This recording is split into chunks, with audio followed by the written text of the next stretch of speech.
민수기 28장 1절에서 15절입니다. 키워드는 제사와 안식일, 매일의 제사, 사랑의 법입니다. 여호와께서 모세에게 말씀하여 이르시되 이스라엘 자손에게 명령하여 그들에게 이르라. 내 헌물, 내 음식인 화제물, 내 향기로운 것은 너희가 그 정한 시기에 삼가 내게 바칠지니라. 또 그들에게 이르라. 너희가 여호와께 드릴 화제는 이러하니 1년 되고 흠없는 수양을 매일 2마리씩 상번제로 드리되 어린 양 1마리는 아침에 드리고 어린 양 1마리는 해질 때에 드릴 것이요 또 고운 가루 10분의 1 에바에 빻아낸 기름 4분의 1 흰을 섞어서 소제로 드릴 것이니 이는 시내산에서 정한 상번제로서 여호와께 드리는 향기로운 화제며 또 그 전제는 어린 양 1마리에 4분의 1 흰을 드리되 거룩한 곳에서 여호와께 독주의 전제를 부어드릴 것이며 해질 때에는 2번째 어린 양을 드리되 아침에 드린 소제와 전제와 같이 여호와께 향기로운 화제로 드릴 것이니라. 안식일에는 1년 되고 흠없는 수장 2마리와 고운 가루 10분의 2에 기름 섞은 소제와 그 전제를 드릴 것이니 이는 상번제와 그 전제 외에 매 안식일의 번제니라.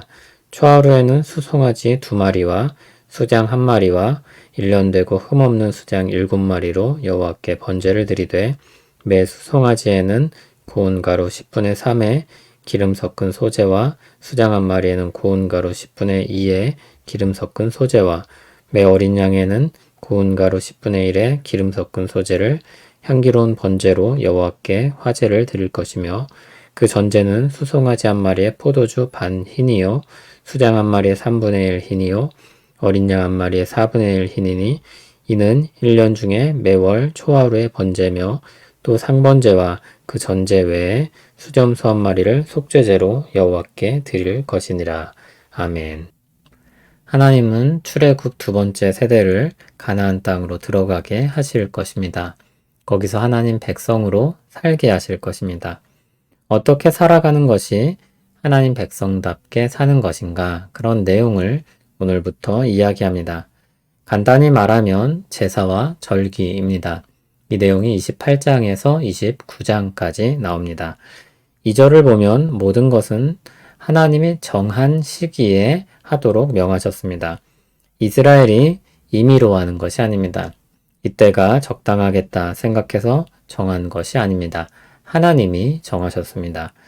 2절에는 하나님의 주권이 강조되는 말이 여러 번 나옵니다. 내 헌물, 내 음식, 내 향기로운 것을 내게 바치라고 했습니다.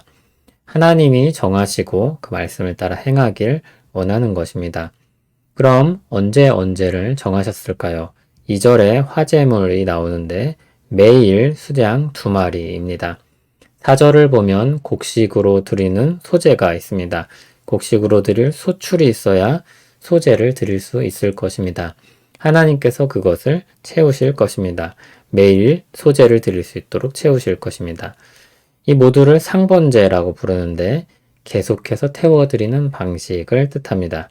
7절에 전제가 나오는데 독주를 부어드리는 방식입니다.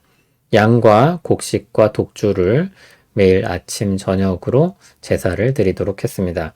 또 언제 제사를 드립니까? 9절을 보면 안식일입니다. 일주일에 한 번입니다. 10절을 보면 매일 드리는 상번제와 전제 외에 추가로 드리는 것이기 때문에 사실상 2배의 제사를 드리는 날입니다. 또 언제 제사를 드립니까? 11절을 보면 초하루입니다. 매달 첫째 날입니다. 15절을 보면 이 역시 매일 드리는 제사 외에 드리는 것이기 때문에 추가로 드리는 것입니다. 세세한 제사법을 다 설명하지 않고 간결하고 빠르게 설명합니다.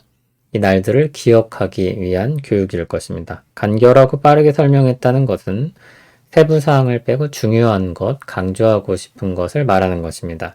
여기서의 강조점은 무엇입니까? 정한 시기에 드리는 것입니다. 정한 시기들을 쭉 나열했는데 매일, 매주, 매달입니다. 이스라엘 전체가 하나님 앞에 항상 제사를 드리게 했습니다. 그들의 삶 전체는 제사를 위함이었다고 말할 수 있을 정도입니다. 이스라엘은 삶 전체가 예배인 나라였습니다. 그들의 예배는 하나님의 은혜가 우선되어야 합니다. 하나님이 주실 땅이 있어야 합니다. 하나님이 주실 가축과 곡식과 포도주가 있어야 합니다.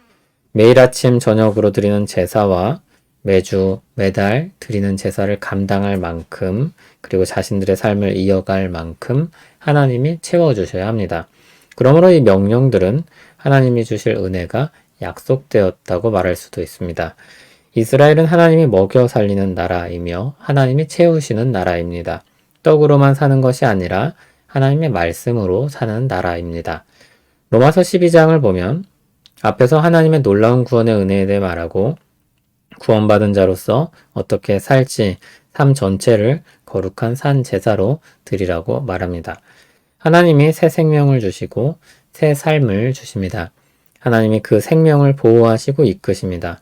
예수 그리스도로 말미암은 이 은혜를 입은 사람들이 살아가는 삶 전체를 구별하여 하나님께 드립니다. 예수님께서 이루신 일들로 인해 우리는 더 이상 구약의 제사를 드리지 않습니다. 모든 제사는 그리스도 안에서 완성되었습니다. 우리가 만일 어떤 제사를 드리겠다고 하면 주님이 이루신 것들을 무시하는 처사입니다. 그러면 로마서에서 말하는 우리가 드릴 제사는 무엇입니까? 율법의 완성이라고 말하는 사랑하는 삶입니다.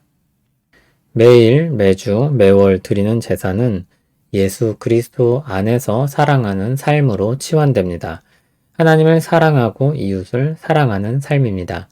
제사의 전제가 하나님의 은혜로운 공급이듯이 우리 삶의 기초도 하나님의 은혜로운 공급입니다. 우리는 하나님의 뜻을 들은 사람으로서 일용할 양식을 구하고 모든 악에서 건져주시길 바라며 기도해야 할 것입니다. 그리고 하나님의 영광을 위해 하나님이 이루신 사랑의 뜻을 이루기를 위해 기도해야 할 것입니다. 그 기도 응답이 있는 풍성한 삶이 되기를 소원합니다. 우리에게 은혜를 베푸시는 하나님께 감사합니다. 새 생명과 그 삶의 기초가 되시는 주님의 이름이 높임받기를 원합니다.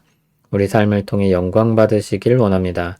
우리를 채우시고 사용하여 주셔서 빛나는 삶이 되게 하옵소서. 예수님 이름으로 기도합니다. 아멘.